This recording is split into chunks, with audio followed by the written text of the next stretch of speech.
आपके ज्वाइन करने का। बैटिंग कोच यूनुस खान हमारे साथ हैं। यूनुस भाई, मैं आपसे पूछूंगा कैसा एक्सपीरियंस रहा दोनों सीरीज जीतने का, थोड़ा सा हमसे शेयर करिएगा प्लीज। अस्सलाम वालेकुम सबको। सबसे पहले तो आपको रमज़ान की बहुत मुबारकबाद। मेरी दुआ है कि इस बाबरकत महीने में सब मुसलमानों को अल्लाह और उनकी इबादत को कबूल करे और हमें अच्छे काम करने के लिए और जो जितने सैक्रिफाइसेस इस महीने में मुसलमान करते हैं अल्लाह उसको भी कबूल करे। अ, मैं अगर इस सीरीज़ की बात करूँ सबसे पहले तो दोबारा गेम की मुबारकबाद कि हमने एक यंग टीम के साथ साउथ अफ्रीका का सीरीज़ विन किया है और इसको ऑलमोस्ट 6 से 7 साल से ज़्यादा हो गया है कि जब हमने लास्ट सीरीज़ें जीती हुई थी। तो ये बड़ा अच्छा साइन है पाकिस्तान क्रिकेट के लिए कि जब पाकिस्तान टीम अवे जाके विन करती है, तो ये बहुत अच्छा एक साइन है पाकिस्तान क्रिकेट के लिए और बहुत सारे पॉजिटिव्स हैं इस सीरीज़ को लेके। बहुत सारी लर्निंग भी मौजूद है सीरीज़ को लेके। क्योंकि कोविड-19 है, उसके बाद आप डे एंड नाइट क्रिकेट खेलते हैं, रोज़-रोज़ क्रिकेट खेलते हैं और उसके बाद बहुत सारी चीज़ें जो एड्रेस होनी है वो यहाँ मौजूद है। तो मेरे ख़्याल से ओवरऑल अगर मैं इस टूर को देखूँ पाकिस्तान की सीरीज़ के बाद तो बहुत ज़्यादा लर्निंग यहाँ पे मौजूद थी और क्रिकेट भी काफ़ी टफ क्रिकेट थी क्योंकि बैक टू बैक जैसे मैंने पहले कहा हर दिन क्रिकेट खेलते हो तो आपको अपनी परफॉर्मेंस को लेके चलना होता है क्योंकि जब आपके पास गैप होता है तो आपके पास रिकवरी के लिए और प्लान अपने एग्जीक्यूशन के लिए टाइम होता है लेकिन यहाँ पे हमने देखा कि एक दिन के बाद मैचेस हो रहे थे खास तौर पे T20 लेकिन ओवरऑल अगर मैं देखूँ तो एक अच्छा साइन ये है कि पाकिस्तान सक्सेसफुल खड़ा है इस वक्त। जी आप प्लीज जो भी क्वेश्चन है आप कर सकते हैं। जी बिल्कुल, क्वेश्चन आंसर सेशन की तरफ जाते हैं। जी खालिद खान, मोइश शाह, रशीद शकूर एंड शाहिद हाशमी। यूनुस अस्सलाम वालेकुम। जी वालेकुम। यूनुस अभी आपने बात की कि अभी बहुत सारी चीज़ों को एड्रेस करना है और बहुत सारी लर्निंग करनी है, लेकिन हमें ये नहीं भूलना चाहिए कि हम जिस साउथ अफ्रीका टीम को फेस कर रहे थे, खासतौर पर T20 सीरीज में, तो उसमें तो उनके तो 5 तो सबसे अव्वली खिलाड़ी मौजूद ही थे, फिर उनका कप्तान बबूमा जख्मी हो गया और भी 1-2 उनके इश्यूज़ चले। तो मतलब मोर और लेस इक्वल फुटिंग पे हम कहेंगे ना, दोनों टीमें खड़ी हुई थी। तो आप जो बात कर रहे हैं कि हमें बहुत सी चीज़ों को एड्रेस करना है और जो लर्निंग करनी है, वो क्या एरियाज़ आपकी नज़र में एज़ बैटिंग कोच आप आइडेंटिफ़ाई करते हैं?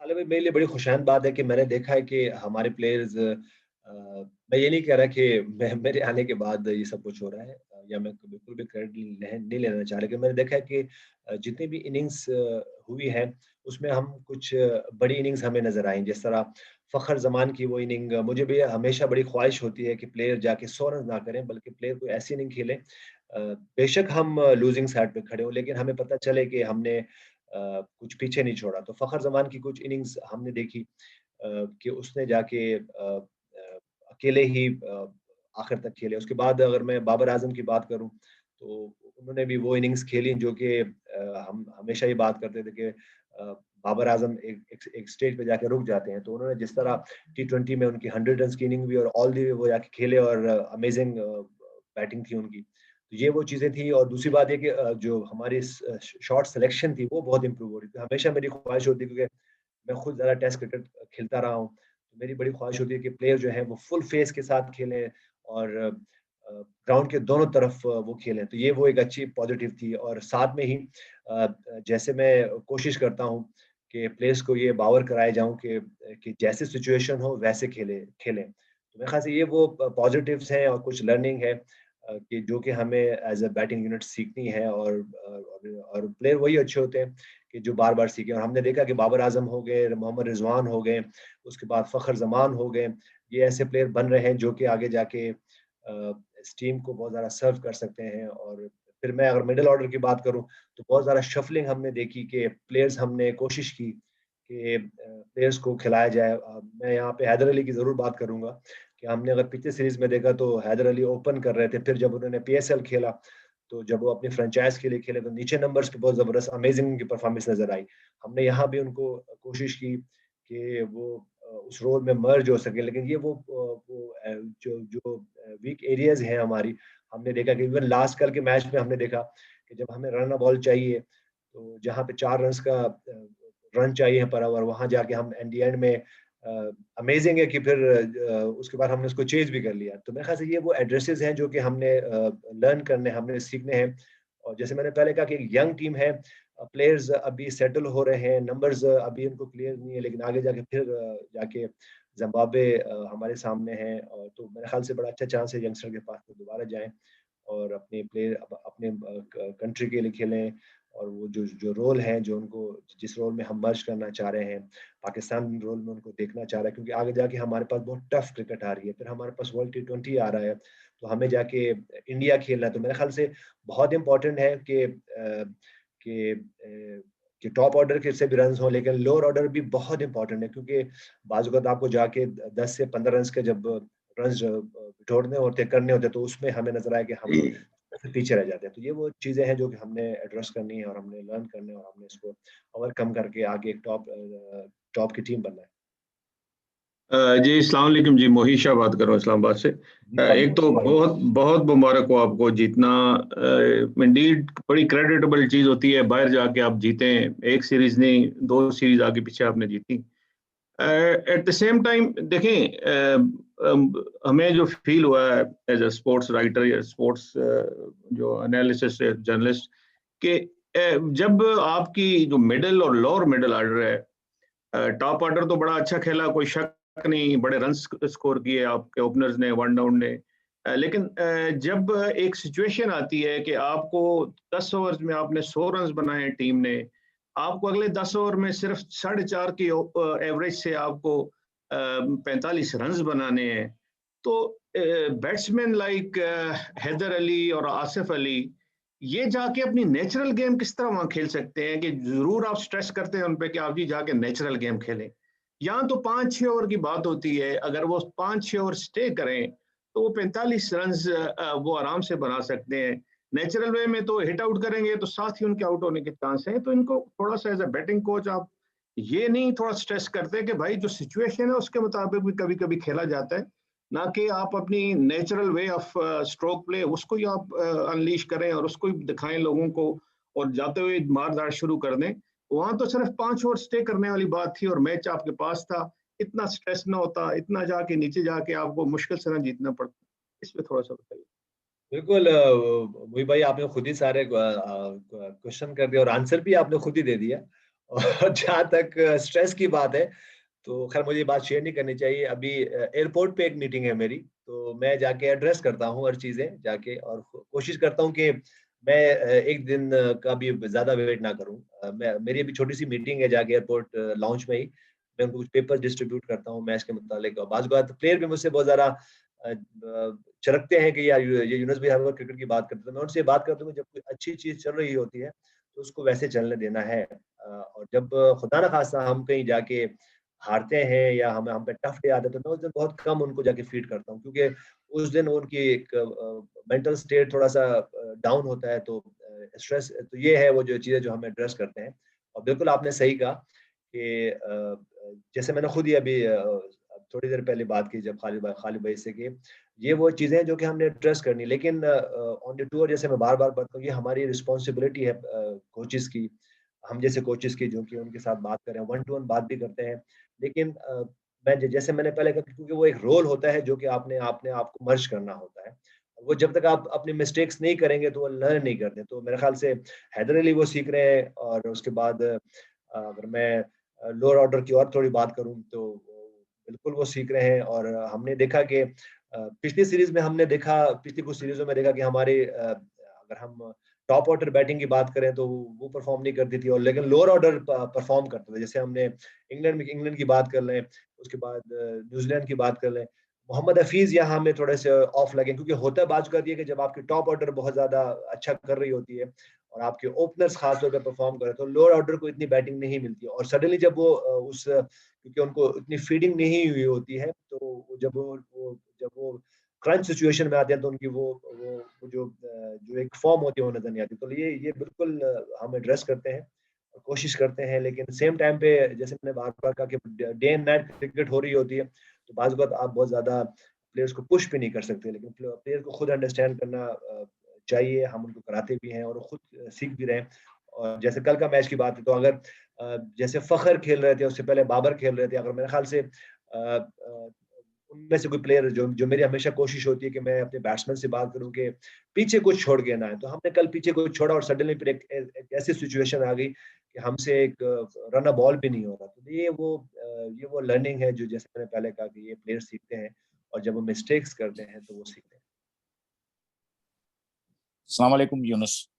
वालेकुम अस्सलाम। यूनुस, जो अभी बात हो रही है, हमारी जो बैटिंग है, हम देखते हैं कि हम फ़खर, बाबर, रिजवान और फिर हफीज, मतलब ये 4 ऐसे प्लेयर हैं कि जिनके गिट घूम रही है, और उसके बाद नीचे के खिलाड़ी हैं। आप खुद एक वर्ल्ड क्लास बैट्समैन रहे हैं, आप समझते हैं कि कितना टाइम और कितने मैचेस चाहिए, मतलब किसी भी प्लेयर को परखने के लिए, मौके देने के लिए कि वो कुछ परफॉर्म करे? क्योंकि अब जब हम वर्ल्ड T20 की बात कर रहे हैं, आगे टफ सीरीज की बात कर रहे हैं, तो ऐसा लग रहा है कि हैदर अली और आसिफ को हम जितने मौके दे रहे हैं, फिर ऐसा ना हो कि जब वक्त बहुत कम रह जाए फिर हम उनसे मायूस होकर फिर हम कुछ नए प्लेयर्स को, जिस तरह आपने शफलिंग की भी बात की, तो ये कब तक प्रोसेस, ये मतलब चलते रहना चाहिए कि एक प्लेयर को हम कब तक मौके देते रहें?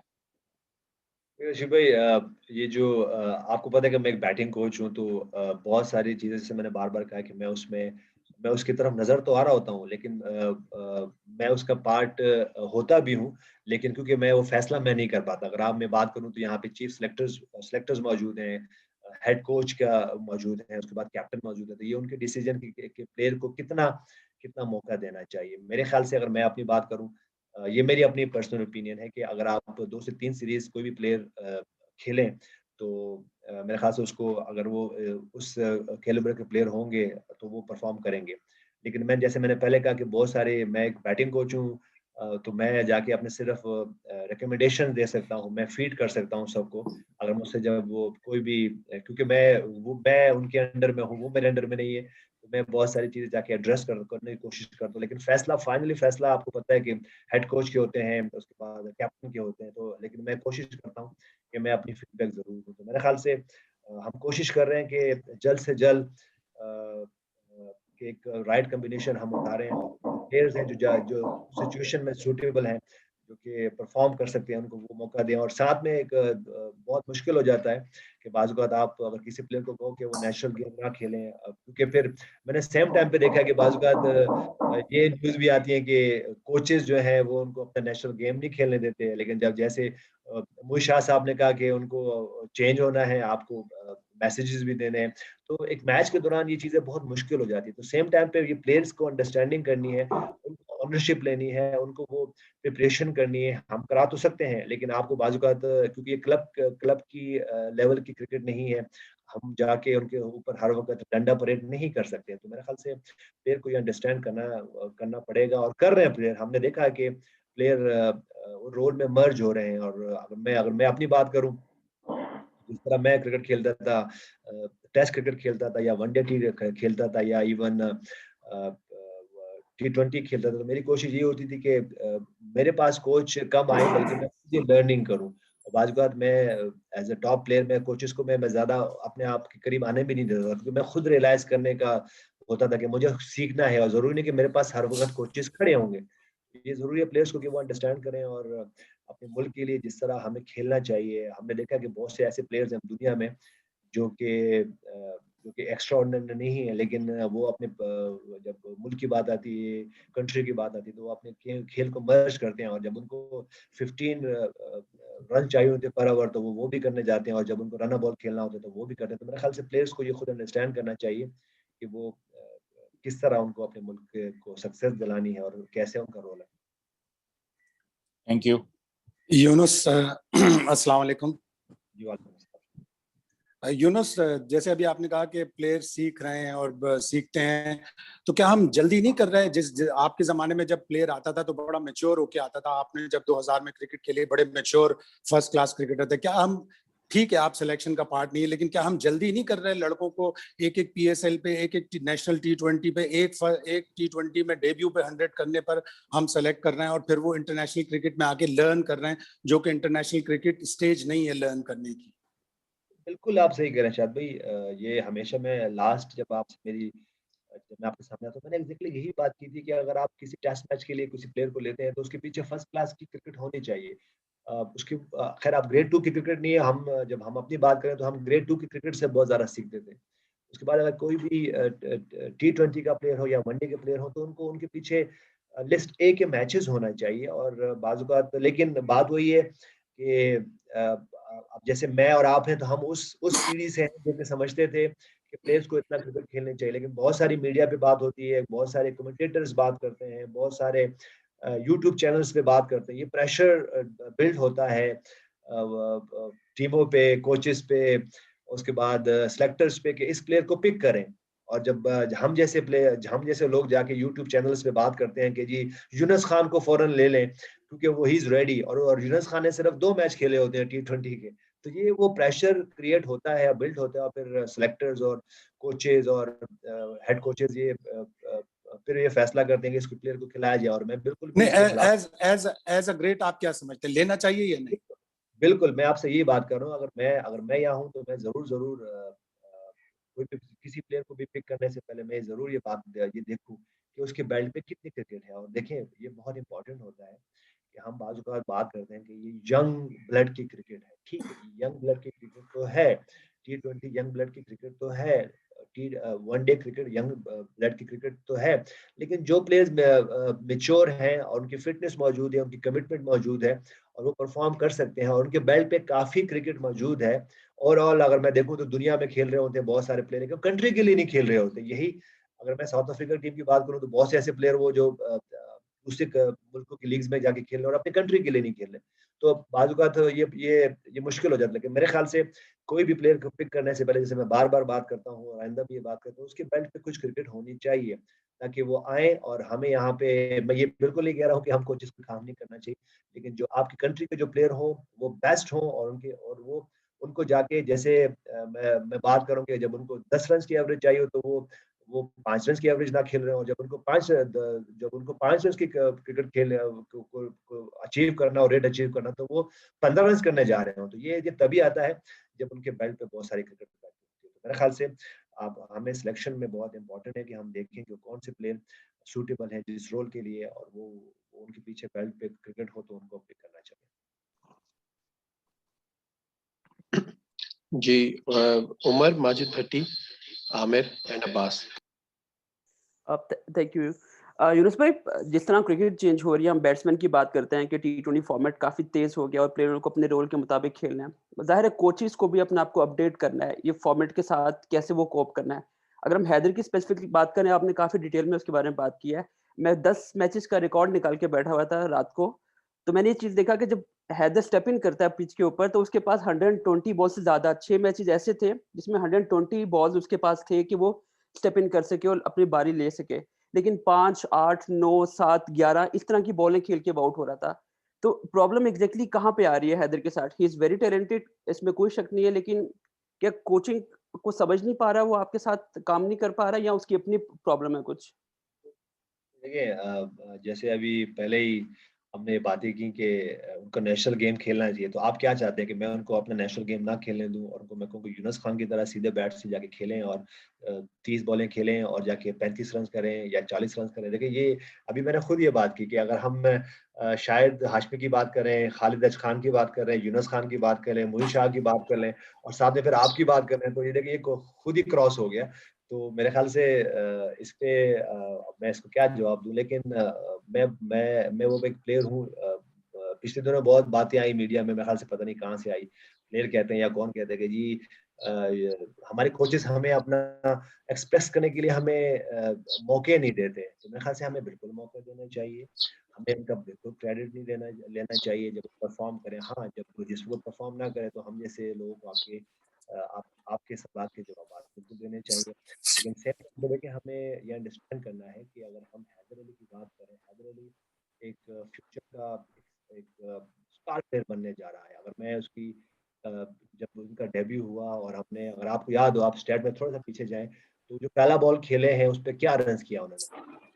अगर आप स्टैट में देखें इंग्लैंड के खिलाफ, तो पहले बॉल पे पहला छक्का। अगर आपको याद हो, दूसरी बॉल पे उन्होंने छक्का लगाया था जाके इंग्लैंड में पहले। तो ये उनकी एक नेचुरल एक मुझे तो याद है एज ए बैटिंग कोच, और उसको ऑलमोस्ट उस वक्त मैं 2 महीने के कॉन्ट्रैक्ट पे आया था, मुझे ये बात आज भी याद है कि और मैंने जो मैं कहता हूँ ना, मेरे वो डायरी में लिखा होता है, मैंने सब डायरी में लिखा होता है, मैं कार्टून बिल्कुल भी नहीं बनाता हूँ, और मैं कोशिश करता हूँ कि ये छोटी-छोटी बातें उनके लिए देखूँ और उनके साथ फिर अकॉर्डिंगली मैं काम करूँ। लेकिन मैं हमेशा इस बात का बिलीव हूँ कि देखिए कौमी टीम पे आके, इस जगह पे आके मैं ये बिल्कुल बात नहीं कर रहा हूँ कि हमें नहीं काम करना चाहिए, बिल्कुल काम करें, लेकिन यहाँ पे ज्यादातर टेक्निक पे काम नहीं हो रहा था, और बहुत से लोग ये भी कहते हैं कि जी इवन प्लेयर्स की तरफ से भी आता है कि जी हमें अपना रोल का पता नहीं चल रहा, हमें जाते हैं तो यूनुस खान जैसे लोग खड़े होते हैं, मिसबाह उल हक जैसे लोग खड़े होते हैं, वकार यूनुस जैसे लोग खड़े होते हैं, और उनका प्रेशर ले लेते हैं, और हमें अपना गेम नहीं खेलने देते। तो ऐसा कुछ भी नहीं यहाँ हो रहा। हम बस कोशिश करते हैं कि हैदर अली को जैसे प्लेयर को, जो कि बहुत टैलेंटेड है, उनका बहुत अच्छा फ्यूचर नजर आ रहा है, उनको उनका नेशनल गेम भी खेलने खेलने दिए। लेकिन जैसे मैं कह रहा हूँ टैक्टिक्स पे काम होता है बहुत ज्यादा, मैं कोशिश करता हूँ कि मैं उनकी टैक्टिक्स पे काम करूँ, मैं उनको अपना टाइम दूँ, और जो जिसके प्लेयर के तो जितना कैपेबल है वो जरूर दिया। बिल्कुल हैदर अली के जैसे आपने बात की कि बिल्कुल उनके पास बहुत सारे ऐसे मौके थे कि बहुत ज्यादा अच्छे रन कर सकते, लेकिन मैंने पहले ओपन में ये बात की थी कि हैदर अली हम पिछली सीरीज में देख लें तो वो हमारे लिए ओपनर खेल रहे थे, और यहाँ पर हमने क्या किया कि आईपीएल पे सॉरी पीएसएल पे जब उन्होंने परफॉर्म किया नीचे जाके अपने फ्रेंचाइज के लिए, तो हमने यहाँ कोशिश की कि यहाँ पे उनको नीचे ट्राई आउट करें, लेकिन ये वो टाइम लेंगे। मैंने खुद इंटरनेशनल क्रिकेट जब मैं था, मैं 4 साल मैंने स्ट्रगल किया था, लेकिन मैं लकी था कि उस वक्त पाकिस्तान टीम इतनी टॉप की थी, मेरी परफॉर्मेंस हाईलाइट नहीं होती, तो मैं खेल गया और मैं फिर टॉप का प्लेयर बना। तो मेरे ख्याल से हमें थोड़ा टाइम देना है यंग प्लेयर्स को, हमने बहुत ज़्यादा जल्दी नहीं करनी। सेम टाइम पे जो जैसे मैं बार-बार कहता हूँ कि इंटरनेशनल क्रिकेट पे जब आप आते हैं तो प्लेयर की बहुत बड़ी रिस्पॉन्सिबिलिटी होती है। अगर मैं अपने दौर की बात करूँ तो मैं ये बिल्कुल नहीं कह रहा कि मेरे टाइम पे कोचेज़ अच्छे नहीं होते थे, लेकिन मुझे कभी मेरे कोचेज़ ने आके ये नहीं बताया होगा कि आज इतनी बैटिंग करनी है, आज इस पे काम करना है। मैं तो इवन आखिर तक जब मैं खुद खेलता था, मुझे यहाँ अपनी बात नहीं करनी चाहिए, लेकिन मैं कोशिश करता था कि मैं अपने एक 22-23 करोड़ की आवाम को मैं रिप्रेजेंट करना चाह रहा हूँ। तो मेरे पास कोच आए या ना आए, मेरे पास मौके हो ना हो, मुझे नेट में प्रैक्टिस मिले ना मिले, जब मुझे मौका मिले तो मुझे अपने आप को तैयार करना है। तो मेरे ख्याल से ये प्लेयर्स को भी अंडरस्टैंड करना है। मैं ये बिल्कुल नहीं कह रहा हूँ कि कोचेस को अंडरस्टैंड नहीं करना चाहिए, लेकिन हम कोशिश कर रहे होते हैं, लेकिन प्लेयर को अपनी मिस्टेक से ही लर्न करेंगे। और अगर आप हैदर अली से भी बात करेंगे तो वो भी यही बात करेंगे कि मैं लर्न कर रहा हूँ और मैं कोशिश कर रहा हूँ कि इसको अपनी वीकनेस को ओवरकम करूँ। थैंक यू जी। अस्सलाम वालेकुम यूनुस भाई। जी वालेकुम अस्सलाम अजूबी। अच्छा यूनुस, इस 7 मैचेस में 3 वनडे और 4 टी20, हमारी जितनी जीत है वो बाबर आजम, मोहम्मद रिजवान और फखर जमान के गिर्द घूम रही है। लेकिन जहां दानिश अजीज को मौका मिला, आसिफ अली को मौका मिला, या अभी हैदर अली की आपने बड़ी डिटेल बात की, तो ये लड़के एक्सपेक्टेशंस पूरी नहीं कर सके। हमने देखा आपको कि आप तो उस वक्त पाकिस्तान टीम में आए जब बड़े बड़े ग्रेड्स थे, फिर आपके साथ मोहम्मद यूसुफ, इंजमाम उल हक, इनके साथ भी जाहिर है इनको भी सीनियर्स बताते होंगे, वो लकी हैं कि आप जैसे बैटिंग कोच भी मौजूद हैं। तो ये क्या इन लड़कों में बेसिक क्या चीज लैक कर रही है कि जब ये इंटरनेशनल क्रिकेट में, क्योंकि आसिफ अली तो 4-5 साल से खेल रहे हैं, लेकिन आज तक मुझे नहीं याद पड़ रहा कि उन्होंने कभी मैच जितवाया हो या मैच फिनिश किया हो। तो क्या ये पाकिस्तान क्रिकेट के बेस्ट प्लेयर हैं कि इनको बार बार मौका मिलता है, हमारे पास जो पीछे बैकअप है वो लड़के नहीं है, या फिर हम चाह रहे हैं कि मजीद इनको चांस देके एक अच्छा प्लेयर लाइक यूनुस खान, इंजमाम, मोहम्मद यूसुफ या मोहम्मद हफीज बना सके? माजिद भाई, ये तो बहुत कम हो पाएगा अब कि आपको वो वाले प्लेयर आपको मिले, क्योंकि देखें हम अपनी बात करें तो उस वक्त टीम इतनी टफ टीम होती थी, उसमें जगह बनाना आपको पता है कि हमें पता है कि बहुत मुश्किल होता है। मैं तो इवन कराची की टीम में जाना, खालिद भाई सामने बैठे हुए, इन्होंने मेरा दौर देखा हुआ है। मैं तो कराची की टीम में नहीं खेल पाया, और 4-5 साल में टॉप क्रिकेटर था। तो पहले तो सिटी की टीम में आना बहुत इतना मुश्किल होता था, तो मजबूरन हमें जाके, हम जैसे प्लेयरों को जाके सियालकोट से खेलना पड़ता है, पेशावर से खेलना पड़ता है, मर्दान से खेलना पड़ता है, और वहां से फिर आते हैं और फिर सडनली हम अपनी जगह बनाते हैं। तो मेरे ख्याल से कंपटीशन बहुत टफ था। तो ये बहुत हमें मेरी बड़ी ख्वाहिश है कि एक बेंच मार्क हो, जब कोई भी प्लेयर इस लेवल पे आए तो उसके पास सिर्फ एक आधा सीजन फ्रेंचाइज का ना हो, और वो आए और आके परफॉर्म करेंगे। अगर हम हैदर अली की बात करें तो हैदर अली के लिए भी यही हुआ, एक एक सीरीज खेले वो अपने एक PSL खेलें अपनी फ्रेंचाइज के लिए। और फिर मैंने देखा कि बहुत से लोगों ने बातें की, बहुत से यूट्यूब चैनल्स पर, इवन मीडिया ने भी बहुत सारी बात की कि ही इज रेडी और उसको डाल दिया जाए। और लकी रहा कि वो आए और उन्होंने परफॉर्म भी किया। लेकिन आपको पता होता है कि देखिए एक यंग प्लेयर को आके थोड़ा सा, अब यहाँ पे आपको जावेद मियांदाद जैसे प्लेयर नहीं मिलेंगे जो 17-18 साल की उम्र में आके जो परफॉर्म कर सकें। और वो, क्योंकि वो क्रिकेट, अगर हम उस क्रिकेट की बात करें तो उसके लिए बहुत सेक्रीफाइसेस थे। वो वहां से लोग स्टील मिल से चलते थे, 4 बसें बदल के आते थे, और साईं रजाउल्लाह की फिर वो खड़े होते थे, साईं रजाउल्लाह सामने, और वो फिर वो कहते थे अगर आपने एक बॉल ऊपर खेल दी तो फिर आपको 5 चक्कर, अनवारुल्लाह का आपको 5 चक्कर लगाते थे कि भाई बॉल ऊपर खेली कैसे। आज अगर मैं ऐसा कर जाऊं तो पता चला कि सारे प्लेयर मेरे सामने खड़े होंगे कि जी बैटिंग कोच बहुत सख्त है। तो ये वो चीज है जो कि अब नहीं मिल पाएगी। लेकिन बिल्कुल आपको ये मूव फॉरवर्ड करना है, और जल्द से जल्द देखिए, ये आपके मुल्क की कंट्री है, तो आपको जल्द से जल्द फैसले करने हैं। और लेकिन फॉर सेम टाइम आपने प्लेयर को पूरा मौका देना है। दानिश अजीज जैसे प्लेयर जो कि टैलेंटेड है, जो कि परफॉर्म कर सकते हैं, और सडनली हम लोग उनको ये कह देते हैं कि जी वो बैकफुट की बॉल पे वीक हैं, तो ऐसा नहीं होना चाहिए। उनको थोड़ा सा टाइम देना चाहिए। और मेरे ख्याल से दानिश अजीज हो गए, आसिफ अली हो गए, उसके बाद हैदर अली हो गए, थोड़ा सा टाइम देके उनको, ठीक है पाकिस्तान की जब आप अपनी कंट्री के लिए खेल रहे हो तो आपको रोज रोज डेली डेली परफॉर्म करना होता है। और फिर जब आप परफॉर्म नहीं करते तो आपके ऊपर, आपकी एबिलिटी पे क्वेश्चंस होते हैं। और प्लेयर को, लेकिन ये कि इस लेवल पे प्लेयर को आके तभी प्लेयर बनते हैं जब ऐसे क्वेश्चन उनके सामने होते हैं और ऐसी बातें होती हैं, तो वो इसको ऑन करते हैं और मूव फॉरवर्ड करते हैं। इसी तरह हमने भी की होगी, इंजमाम उल हक ने भी की होगी, सईद अनवर ने भी की होगी। जब सईद अनवर आए तो उन्होंने एक आधे मैच में जाके पेयर किया, उसके बाद वो वर्ल्ड क्लास प्लेयर बने। तो मेरे ख्याल से हमें प्लेयर के साथ इंसाफ करना चाहिए, हमें इनकी रिस्पेक्ट करना चाहिए, और खासतौर पे हमें मीडिया पे जाके, अपने यूट्यूब चैनल पे जाके थोड़ा सा ख्याल करना चाहिए हमें, ताकि ये ना हो कि ये प्लेयर जो हमारा फ्यूचर है, और सडनली ऐसे हमने देखा है कि बहुत सारे ऐसे प्लेयर थे जो कि पाकिस्तान के लिए, अपनी कंट्री के लिए बहुत सारा परफॉर्म कर सकते थे, लेकिन हमने उनको प्रेशराइज करके, या हमने उनको सही मौके नहीं दिए, और वो आज वो खेल सकते थे बहुत, लेकिन वो नहीं खेले। तो मेरे ख्याल से थोड़ा सा टाइम दे देना चाहिए। लेकिन फॉर द सेम टाइम पे बहुत जल्द हमें फैसले करने हैं, क्योंकि हमारे हमारे सामने बहुत टफ क्रिकेट आने वाली है। तो हमें एक अच्छी टीम, और खासतौर पर जैसे मैं कह रहा हूँ कि बैटिंग ऑर्डर की मैं बात करता हूँ, उसके बाद मैं मिडिल ऑर्डर की बात करता हूँ। हमारी शफलिंग इतनी ज़्यादा नहीं होनी चाहिए कि प्लेयर डबल माइंडेड ना हो, क्योंकि ये वो वाले प्लेयर नहीं है जो कि बहुत ज़्यादा वो जो एक बट्टी में से आए हुए हैं। ये फ्रेंचाइज क्रिकेट खेल के आए होते हैं, और लकीली ये फिर परफॉर्म करते हैं तो स्टार प्लेयर बन जाते हैं। और मैंने बहुत सारे प्लेयर देखा है, मॉडर्न, सिर्फ पाकिस्तान की बात नहीं कर रहा हूँ, मैं सब कंट्रीज की बात कर रहा हूँ, कि वहाँ जाके अब आजकल यही होता है कि कोई भी प्लेयर सामने मीडिया पे परफॉर्म करते हैं तो बहुत ज़्यादा एक्सपेक्टेशन होती है। तो मेरे ख्याल से हमें थोड़ा टाइम दे देना चाहिए, और थोड़ा सा मूव फॉरवर्ड करना पड़ेगा। जी अस्सलाम वालेकुम यूनुस भाई। यूनुस भाई, बाबर आजम आपने इनको काफी क्लोज अप से देखा हुआ है, मतलब काफी महीने से देख रहे हैं। क्या चीज है जो इनको इतना स्पेशल बनाती है आपकी नजर में एज अ कोच? देखिए मेरे ख्याल से आमिर साहब, बाबर आजम, क्योंकि अगर वो नंबर 1 प्लेयर है, दुनिया के टॉप के प्लेयर हैं, सिर्फ एक फॉर्मेट में नहीं, सब फॉर्मेटों में, तो कोई तो उसमें उनमें ऐसी बात है। मेरे ख्याल से उनकी जो लर्निंग प्रोसेस है वो बहुत जबरदस्त है। और अगर मैं उनको बाबर आजम की बात करूं तो मैं फिर क्रेडिट बिल्कुल ये नहीं लूंगा, लेकिन जब बाबर आजम इस टीम में आए थे तो ये बात है 2014-15 की है, जब हम सब वहां पे खेलते थे। तो मेरे ख्याल से बड़ा इंपॉर्टेंट होता है कि आपके सामने प्लेयर्स कौन से खेल रहे होते हैं।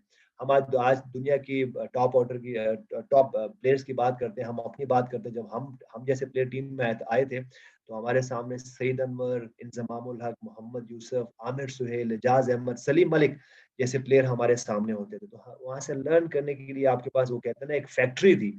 हम फैक्ट्री में गए और हमने लर्न किया। तो आज के प्लेयर जो है थोड़ा सा वो मिस करते हैं। तो बाबर आजम की अगर मैं बात करूं तो ये उसी पीढ़ी के प्लेयर रहे हैं, और उन्होंने मोहम्मद यूसुफ को खेलते हुए, या उनके साथ देखा, उन्होंने यूनुस खान को खेलते हुए देखा, उन्होंने मिसबाह उल हक को खेलते हुए देखा उनके प्राइम पे। तो ये वहां से आए हैं, और उनको जो एक प्रोसेस है, और फिर उनको टाइम पूरा प्रॉपर मिला। अगर मैं बात करूं तो बाबर आजम 4-5-6 साल के साथ वो टीम के साथ है। तो और फिर जो उनकी क्वालिटी है कि वो उन्होंने अपने रन्स करने हैं। ये जो बहुत एक जो रन्स करने की हंगर होती है वो मैं उनमें देख रहा हूँ। और अब बार बार वो, क्योंकि वो कैप्टन बने, उनकी कैप्टनसी इंप्रूव हो रही है, उनकी शॉट सिलेक्शन और ज़्यादा इम्प्रूव है। मैं ये बिल्कुल भी क्रेडिट नहीं दे रहा कि मेरी वजह से हुआ है, लेकिन क्योंकि जब आप दुनिया के टॉप के प्लेयर बनते हो तो आपसे एक्सपेक्टेशन भी बहुत ज़्यादा होती है, और मेरे ख्याल से बाबर आज़म वो एक ऐसे प्लेयर हैं जो कि एक्सपेक्टेशन पे कौम की, दुनिया की खास तौर पे वो उतरना चाह रहे हैं, और डे बाय डे उनकी हमने हमने उनकी फिटनेस देखी कि बहुत ज़्यादा फिटनेस उनकी इम्प्रूव हुई, उनकी टैक्टिक्स हमने देखे बहुत ज़्यादा क्लियर, और खास तौर पे जो एक जो मैं जैसे मैंने पहले कहा कि हंगर होती है रन्स करने की, वो मौजूद है। उनकी टेक्निक बहुत ज़्यादा इम्प्रूव हो रही है। थोड़ा-सा स्ट्रगल करते थे बाज़ औक़ात अगेंस्ट स्पिन स्ट्रगल करते थे, लेकिन हमने देखा कि उन्होंने यहाँ पे आके उसको ओवरकम किया, और जिस तरह उन्होंने 100 किया है वो अमेजिंग था कि उन्होंने स्पिन बॉलिंग के खिलाफ उन्होंने बहुत ज़्यादा काम किया। उन्होंने अपनी हमने देखा कि उन्होंने अपनी पावर हिटिंग पे काम किया। उन्होंने हमने देखे हैं इस सीरीज़ में कि उससे पहले वो स्वीप शॉट्स नहीं खेलते थे। उन्होंने स्वीप, और मैं ये नहीं कह रहा हूँ कि मैंने उनको सिखाया है, लेकिन जब आपसे एक्सपेक्टेशन होती है, जब आप एक्सपेक्टेशन पे पूरा उतरना चाह रहे हैं, तो आप फिर आप कट शॉट भी खेल रहे होते हो, आप स्वीप शॉट भी खेल रहे होते हो, आप पुल शॉट भी खेल रहे होते हैं।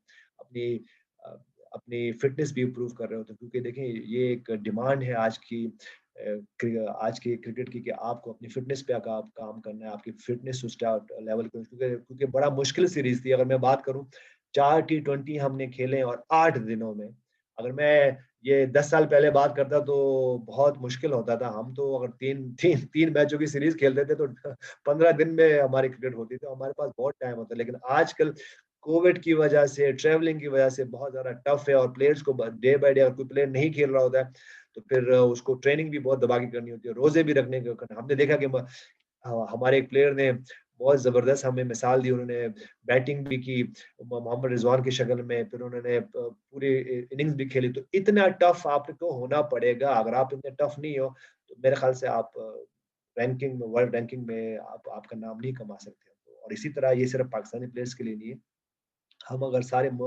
दुनिया की बात कर रहे हैं, और जो टॉप के प्लेयर्स हैं वो इतने सेक्रीफाइसेस करते हैं, और मेरे ख्याल से ये कर देना चाहिए, क्योंकि जो एक खुशी होती है अपने मुल्क के लिए परफॉर्म करना, अपने लिए परफॉर्म करना, अपने फैमिली के लिए परफॉर्म करना, वो बाबर आजम जैसे मुझे बहुत खुशी होती है। और बाज़ औक़ात मुझे यकीन करें, मुझे आके लोग जब ये बात करते हैं कि इनमें बाबर आज़म जैसे प्लेयरों में, मोहम्मद रिज़वान जैसे प्लेयरों में, फ़खर ज़मान जैसे प्लेयरों में, वो जो हमें कहते हैं कि आप जैसे प्लेयरों की झलक नज़र आ रही हो, तो मेरे ख्याल से यही वो हमारी अचीवमेंट होती है, जो कि हमें याद रह जाती है। जी अब्बास, क्या है आपका?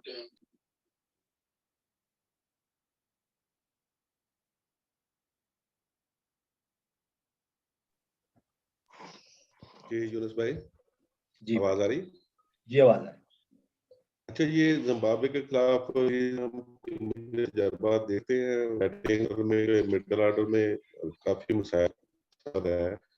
तुम्हें क्या नए चेहरे जो है उनको ट्राई करेंगे? तो अब हफीज जैसे सीनियर हैं वो तो ऑलरेडी, तो दानिश अजीज और इस तरह के जो प्लेयर्स हैं उनको आजमाएंगे।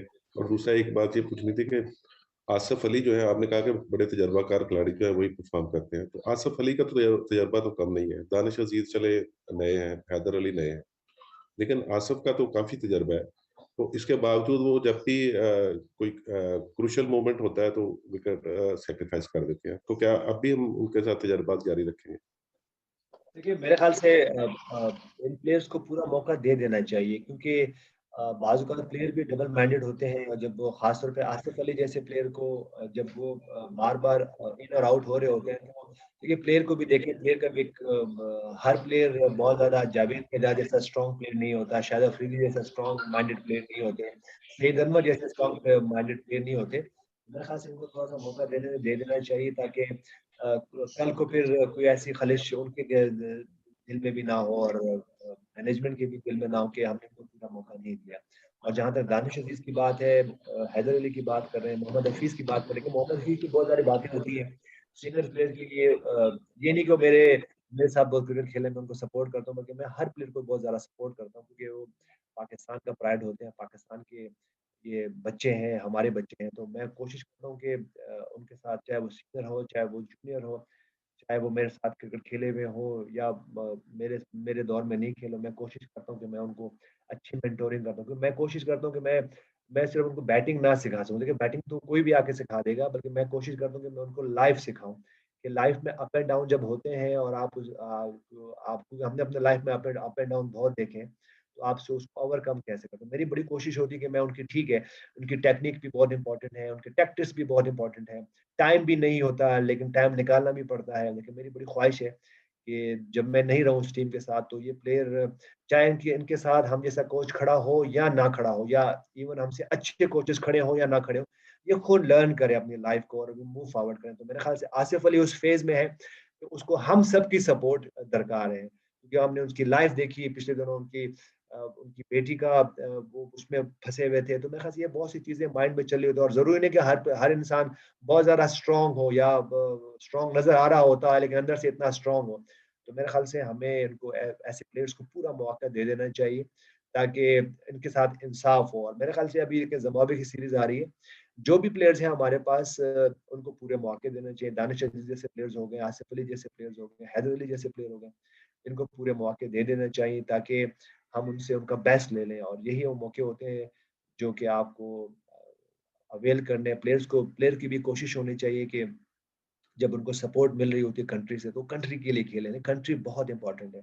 जहाँ मुल्क की बात आती है तो बाज़ औक़ात आपकी टेक्निक नहीं होती, आपके टैक्टिक्स नहीं होते, लेकिन जो आपकी नीयत होती है, और हम मुसलमान का इस पे कामिल यकीन है कि जब आपकी नीयत बेहतर होती है, आपकी सोच बेहतर होती है, तो बाज़ औक़ात ये टेक्निकें, हम जैसे प्लेयर भी जो टेढ़े-मेढ़े खड़े होते थे, हम भी इतना कुछ अचीव कर लिया। और ऐसे बहुत सारे प्लेयर थे जिनकी टेक्निक्स नहीं थी, जिनके टैक्टिक्स भी बाज़ औक़ात नहीं होते थे, लेकिन वो परफ़ॉर्म करते थे। मेरे ख़्याल से हमें इनको सपोर्ट कर देना चाहिए ताकि वो अपना बेस्ट दे सकें और हम उनके साथ इंसाफ कर दें।